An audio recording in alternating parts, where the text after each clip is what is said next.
હાલો મિત્રો, જીએસઆરટીસીના જે ઉમેદવારોએ ફોર્મ ભરેલા છે એના માટે મહત્ત્વના અપડેટ આવી રહ્યા છે. મિત્રો, જે પણ લોકોએ ફોર્મ ભરેલા છે એ વેબસાઇટ પાછી ખુલી છે, અને જે લોકોને ભરવાના બાકી છે કે આ દિવ્યાંગો માટે આ કંડક્ટરની ભરતીની જાહેરાત કરવામાં આવેલ છે. તો મિત્રો, આની વેબસાઇટ મુજબ આ તમે 17/7થી આ ઓનલાઈન એપ્લિકેશન કરવાનું હતું તે લગભગ થઈ ગયું છે. તો એની ખાસ તમે ધ્યાન રાખજો. એનું 17/7થી આ ઓનલાઈન વેબસાઇટ પર સારું થઈ ગયું છે. તો મિત્રો, આ ઉમેદવારોએ ખૂબ ધ્યાન લેવાનું છે કે એમાં માત્ર ને માત્ર કંડક્ટર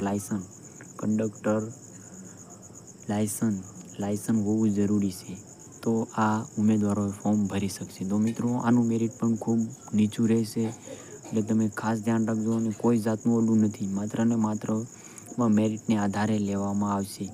તો ઓનલાઈન વેબસાઇટ પર જઈ અને તમે ફોર્મ ભરી શકશો. મિત્રોની અરજી ફી માત્ર ને માત્ર લગભગ થોડાક દિવ્યાંગો માટે 50થી 60 રૂપિયા રાખવામાં આવેલ છે.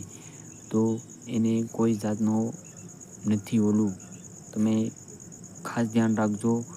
ફોર્મ ભરવાની તકેદારી વહેલા તે પહેલાં મિત્રો ભરી દે. માત્ર ને માત્ર લાયસન્સ હોવું જરૂરી છે.